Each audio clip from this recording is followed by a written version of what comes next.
네, 오늘 우리에게 주시는 하나님의 말씀 우리 함께 보도록 하겠습니다. 출애굽기 17장 1절로부터 7절까지 저와 여러분 번갈아 가면서 읽으시고 7절 함께 읽도록 하겠습니다.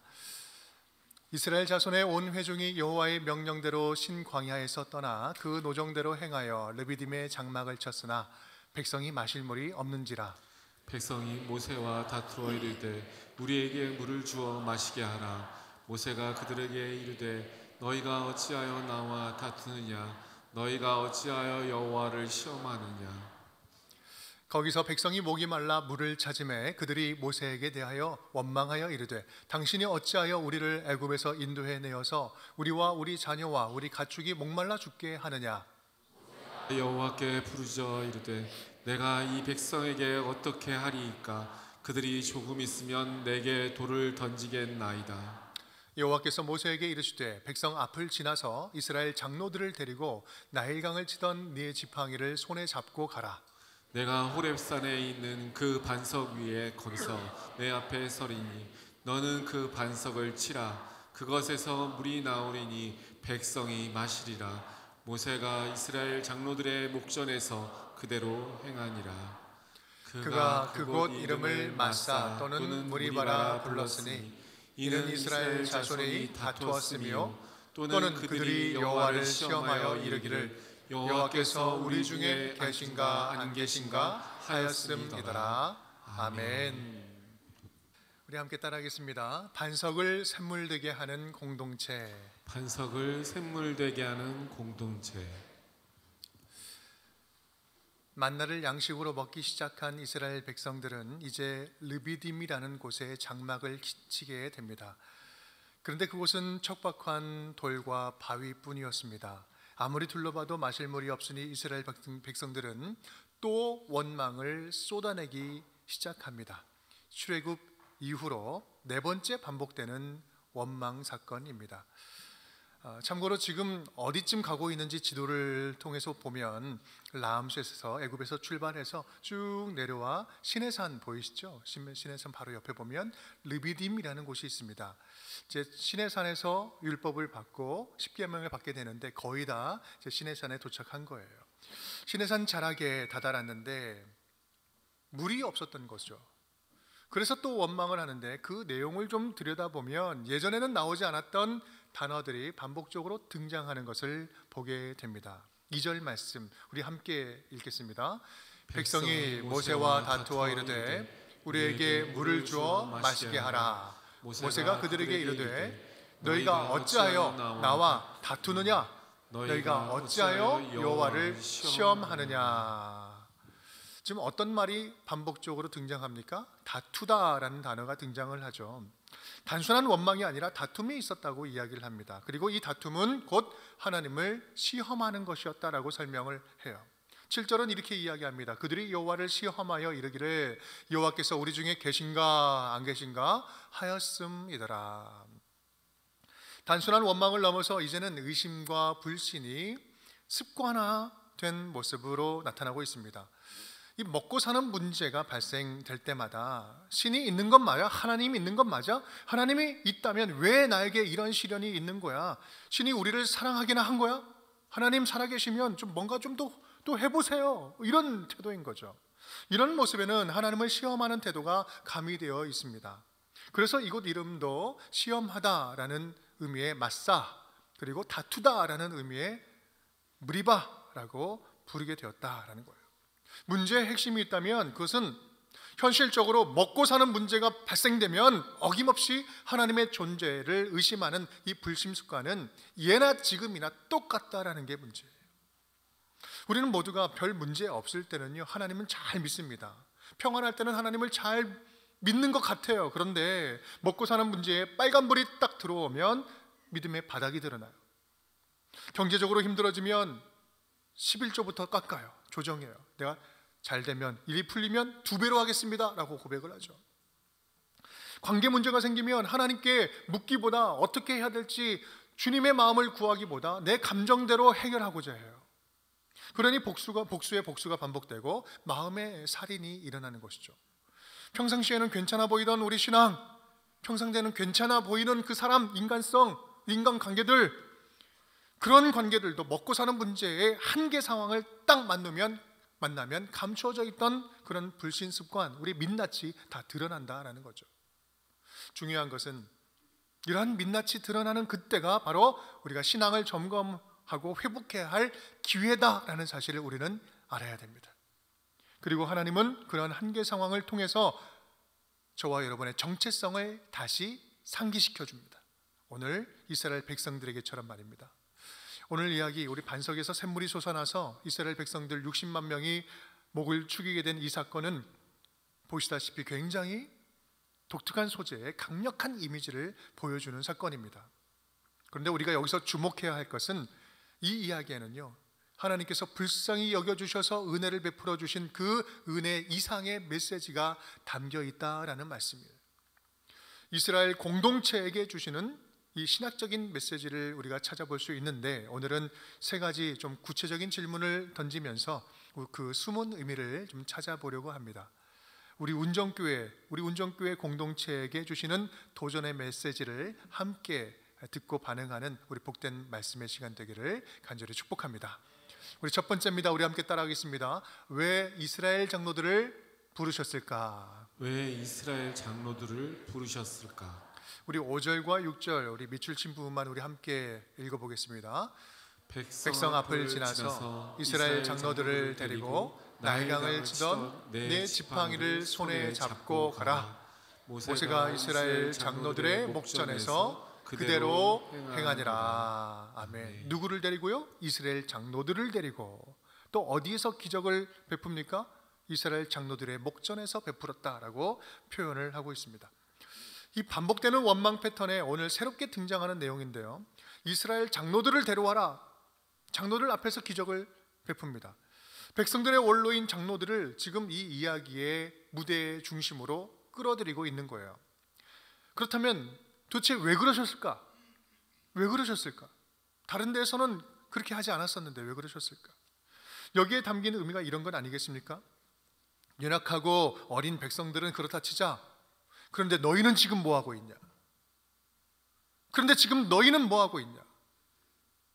지금까지 이야기를 보면 모세와 아론만 계속해서 백성들의 원망을 받아내고 있어요. 너희 공동체에 모세와 아론 이 두 사람 외에는 내 마음을 헤아리는 사람이 그렇게 없더냐? 이스라엘 공동체 안에 영적으로 성숙하고 책임 있는 믿음의 선배들인 너희가 이제는 책임 있는 행동들을 해야 될 때가 아니겠느냐? 이스라엘 공동체의 장로들의 책임감을 소환하는 장면이에요. 그런 면에서 바라보면 오늘 본문 이후로 이 리더십에 대한 관점, 리더십에 대한 내용이 눈에 띄게 보이기 시작합니다.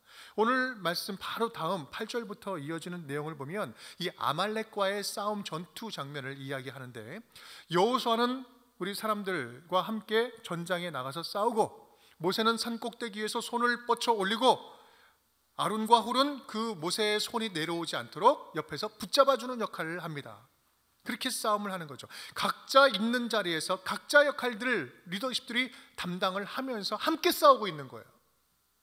또 그 바로 다음 장인 18장의 말씀을 보면 모세의 장인 이드로가 모세를 방문해서 그 조언을 해주는 내용입니다.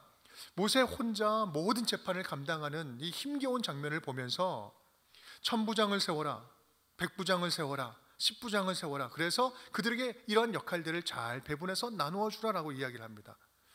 결국 모세는 중간 리더십들과 함께 동역하면서 이스라엘 공동체를 건강하게 세워 나갑니다. 하나님께서는 출애굽한 이스라엘 공동체가 건강한 공동체로 세워지게 하기 위해서 건강한 리더십들을 세워가게 하신 거예요. 그런데요, 이 출애굽 공동체 그들 안에 있던 현실적인 모습은 어땠을까? 출애굽 공동체 안에 협력하고 도와줘야 할 자들이 오히려 더 분열을 부추기고 더 원망하고 더 대적을 합니다. 그렇게 등장하는 인물들이 있는데 대표적인 인물이 누구예요? 그 유명한 고라, 많이 들어보셨죠? 고라, 다단, 아비람, 온, 이런 사람들이 있었어요. 민수기 16장 보면 그러한 이야기가 나오는데 제가 읽겠습니다. 레위의 증손 고핫의 손자 이스라엘의 아들 고라와 루벤 자손의 엘리압의 아들 다단과 아비람과 벨렛의 아들 온이 당을 짓고 이스라엘 자손 총회에서 택함을 받은 자 곧 회중 가운데에서 이름 있는 지휘관 250명과 함께 일어나서 어떻게 했다고요? 모세를 거스르니라. 그들의 신분을 보면요, 고라는요 레위 지파 고핫의 손자예요. 성골 중에 성골이에요. 또 다담 아비람은요 장자 지파 르우벤의 자손 엘리압의 아들이었어요. 그런 장자 지파의 장손이었어요. 족보상으로 보면 굉장히 파워 있는 자들이죠.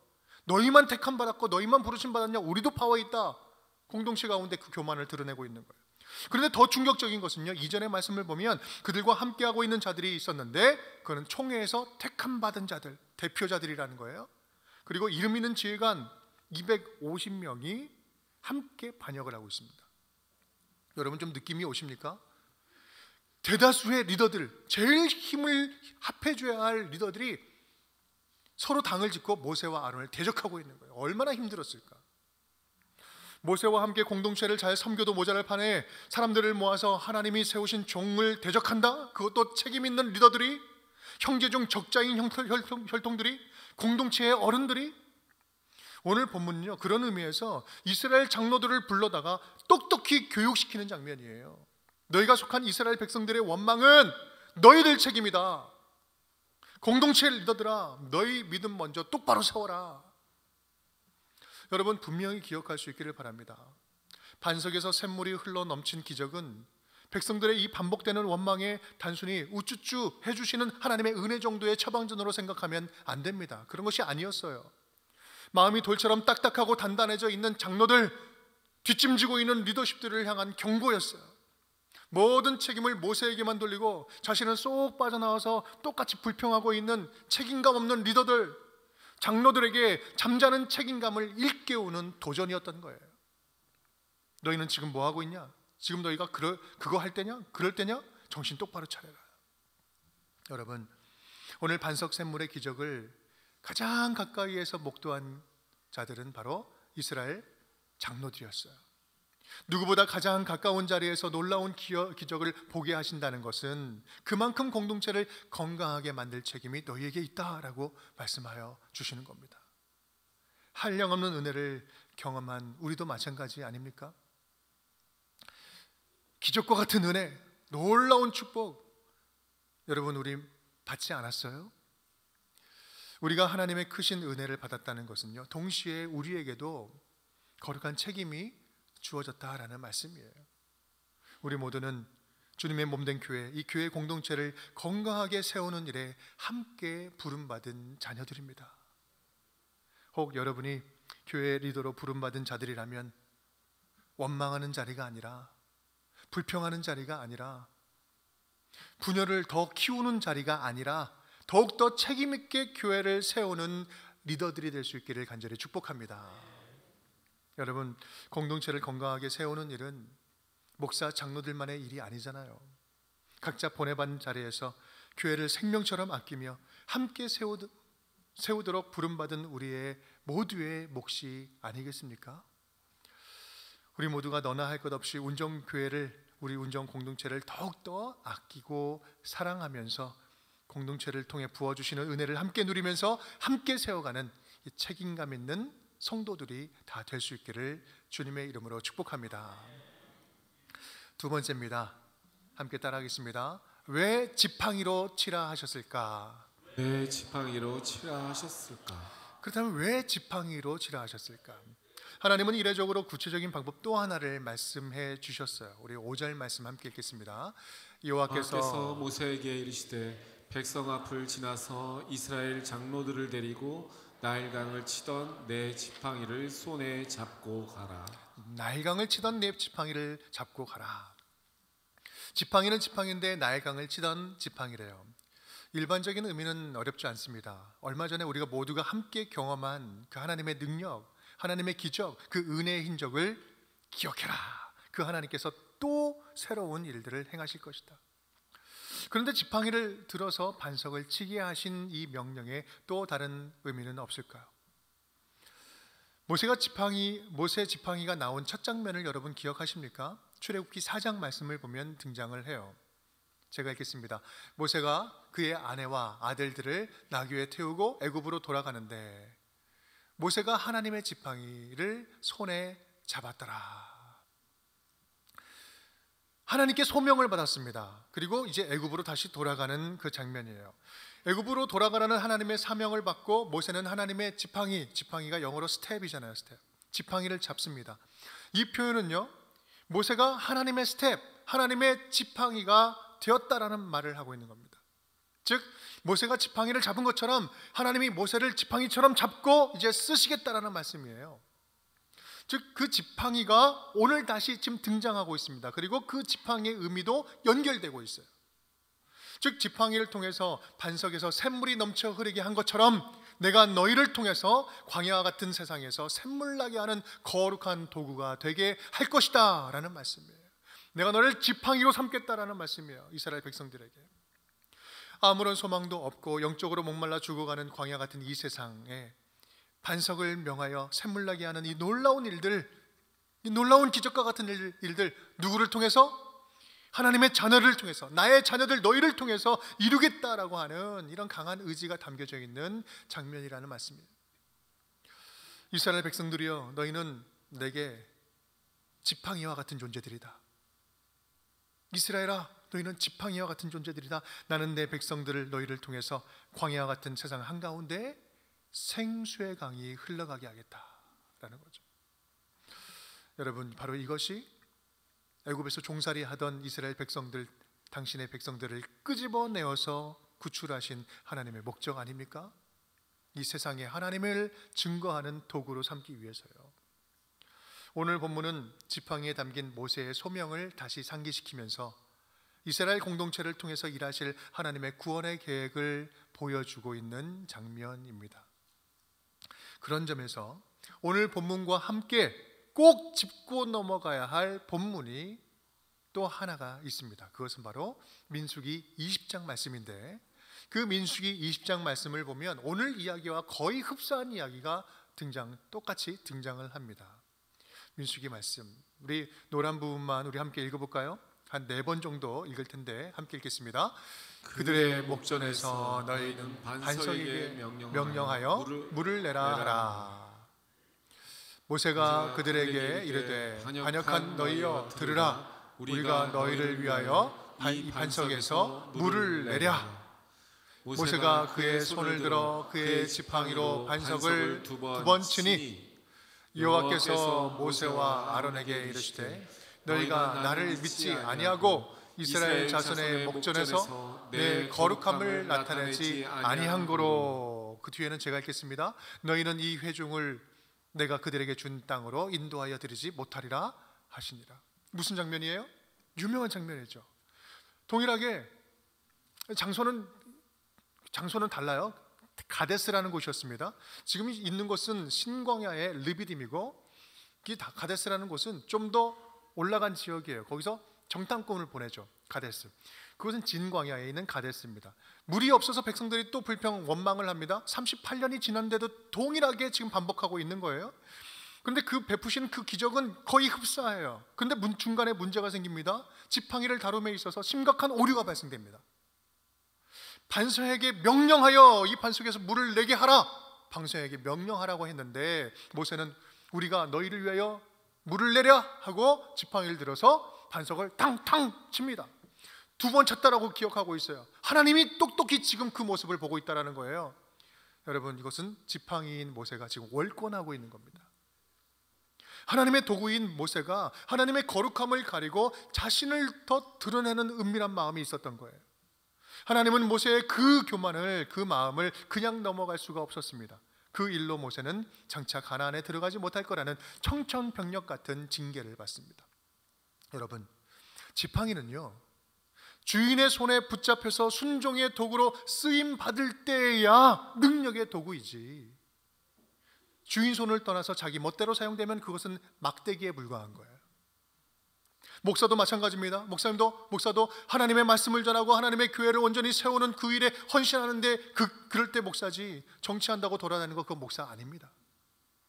반대로 아무리 보잘것없는 막대기 같은 존재도 하나님이 마음 먹고 붙잡아 쓰시면 거룩한 도구요, 기적의 도구요, 축복의 통로요, 하나님의 거룩한 하나님의 스텝이 될 수 있다는 거예요.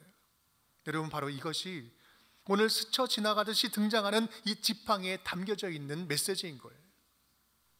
사랑하는 여러분, 모세 손에 들려서 나일강을 피로 바꾸고 홍해를 가르고 반석에서 샘물 내게 했던 그 기적의 지팡이처럼 저와 여러분도 주님 손에 꽉 붙잡혀서 놀라운 축복의 도구로 쓰임받는 저와 여러분 될 수 있기를 간절히 축복합니다. 내게 주신 은사로 주님을 열심히 섬기되 나는 가려지고 오직 주님께만 영광 올려드리는 겸손한 도구가 될 수 있기를 간절히 바랍니다. 오늘도 그렇게 주님 보내신 현장에서 주님 마음을 시원케 하는 거룩한 지팡이들, 은혜의 도구들이 다 될 수 있기를 주님의 이름으로 축원드립니다. 세 번째입니다. 함께 따라해 볼까요? 왜 반석이었을까? 왜 반석이었을까? 세 번째 질문이에요. 왜, 그렇다면 왜 반석이었을까? 그 많고 많은 소재들 가운데 왜 반석을 치라고 하신 걸까? 어쩌면 이 질문이 우문일 수 있는 것이, 광야에 제일 많은 게 뭐예요? 돌이에요. 반석이에요. 광야길 가는 그들에게 지긋지긋하게 계속 보이는 것은 크고 작은 바위들 뿐입니다. 목이 타들어가 죽을 것 같은 그들에게 이 바위만 보이는 이 현실 자체는 절망 그 자체예요. 그런데 하나님께서 그 바위, 하나님께서 말씀하신 그 바위 하나를 쳐라라고 이야기를 합니다. 6절 말씀 함께 읽어볼까요? 내가 호렙산에 있는 그 반석 위 거기서 내 앞에 서리니 너는 그 반석을 치라. 그것에서 물이 나오리니 백성이 마시리라. 모세가 이스라엘 장로들의 목전에서 그대로 행하니라. 아멘. 아멘. 바로 여기 이 장면에서 우리는 섬광처럼 빛나는 예수 그리스도의 복음을 발견할 수 있습니다. 출애굽기에 나오는 이 반석은 말 그대로 광야, 황량한 광야에 소망 없음, 보잘것 없음을 말하지요. 그렇다면 신약에서는 이 보잘것없는 이 보잘것없는 돌에 대해서 어떻게 설명을 하고 있을까요? 마가복음 12장 함께 읽겠습니다. 너희가 성경에 건축자들이 버린 돌이 모퉁이의 머릿돌이 되었나니. 건축자들이 이거 못쓸 돌이야 라고 버린 돌이, 보잘것없는 돌이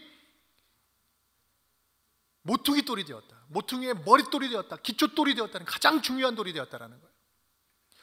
소망 없고 보잘것없어 보이는 버린 돌이 가장 중요한 모퉁이 돌이 되었다. 여러분, 이것을 지금 누구를 이야기하는 거예요? 누구를 이야기하는 거예요? 예수 그리스도를 이야기하는 거 아닙니까? 요한복음 1장, 그가 세상에 계셨으며 세상은 그로 말미암아 지은 바 되었으되 세상이 그를 알지 못하였고 자기 땅에 오매 자기 백성이 영접하지 아니하였으나. 하나님께서 당신의 땅에 왔는데 그 백성들이 알아보지 못하는 거예요. 아무도 영접하지 않은 그 버린 돌 같은 예수 그리스도가 세상에 소망을 주는 영원한 반석이 되어 주셨다. 사랑하는 여러분, 그렇습니다. 오늘 반석에서 샘물이 솟아나는 이 장면은 예수 그리스도를 통해서 우리에게 주시는 소망, 그 희망을 상징적으로 보여주는 장면입니다. 예수께서 광야에 허덕이는 우리에게 샘물 내는 반석이 되어 주신 거예요. 또한 동시에 반석이 샘물 되게 하는 그 희망을 너희를 통해서, 나의 자녀들인 너희를 통해서 계속해서 이루어 가겠다. 이 세상을 생수의 강으로 충만하게 채워가겠다. 아무리 절망적이고 광야처럼 좌절의 연속 같은 인생이다 할지라도 주님이 명하여 물을 내라 하시면 60만 명이 한 번에 마시고도 남는 물 근원이 될 것이다. 내가 너희를 광야에 샘물이 솟아나게 하는 생명수의 강이 되게 하겠다. 여러분, 바로 이것이 하나님께서 오늘 저와 여러분에게 기대하시는 모습, 희망 공동체의 모습인 거예요. 너희가 이 세상의 희망이다. 교회가 희망이다. 너희가 소망이다. 사실 오늘 본문은 올해 흐르는 샘물처럼 행복한 교회 이 주제, 오늘 이번 주제 본문 가운데 하나입니다. 우리가 추구하는 행복한 샘물이란 그냥 어디서든지 마냥 그냥 얻어지는, 아무 데서나 감격 없이 얻을 수 있는 그런 물을 말하는 것이 아니에요. 좋을 때만 좋고 안 좋을 때는 안 좋은 그런 물을 말하는 것이 아닙니다. 아무리 가도 끝이 없는 척박한 광야 같은 삶 속에서 우리의 인생 가운데 예수님만이 부어주시는 부활의 생명, 우리를 주시려고 인도해 주시는 말씀의 은혜, 믿음으로만 경험할 수 있는 이 기적과 같은 샘물을 이야기하는 거예요. 그리고 그 샘물은 나만 맛보고 사라지는 것이 아니라 나로부터 흘러넘쳐서 내 주변을 적시고 우리가 맞닿는 모든 곳곳을 다시 구원케 하고 다시 살리는 구원의 샘물이 되게 하는 것, 이것이 바로 하나님께서 우리에게 원하신다는 말씀이에요. 여러분, 바로 이것이 흐르는 샘물처럼 진정으로 행복한 교회의 모습 아니겠습니까? 사랑하는 여러분, 오늘 마사 무리바 반석에서 샘물이 솟아난 사건은요, 분명히 마실 물을 주신 은혜의 사건임과 동시에 이스라엘 백성들, 이스라엘 공동체에게 새로운 정체성을 깨닫게 하는 의미 있는 사건입니다. 하나님의 손에 붙잡힌 하나님의 자녀인 우리는, 지팡이처럼 주님께 붙잡혀서 살아가는 우리 교회는 세상을 향한 대안 공동체다. 세상에는 대안이 없다 하지만 바로 너희가 이 세상의 대안이 된다. 세상을 살리는 희망 공동체다라는 말씀이에요. 세상을 살면서 모두가 목말라 죽겠다고 불평하고 원망할 때 그 안에 섞여서 함께 원망하고 함께 불평하면서 죽어가는 인생이 아니라 우리에게는 예수님이 반석이 되어 주십니다. 우리에게는 예수 그리스도가 소망이 있습니다. 예수 안에 희망이 있고 예수님께서 영원한 생명을 우리에게 주십니다. 당당하게 선포하고 자랑하는 축복의 통로로 부름받은 자들이라는 말씀입니다. 그런 의미에서 이제 곧 등장하게 될 출애굽기 19장 이 말씀은 우리에게 분명한 이스라엘의 정체성을 알려주는 말씀이 등장합니다. 우리 6절 말씀 함께 읽어볼까요? 너희가 내게 대하여 제사장 나라가 되며 거룩한 백성이 되리라.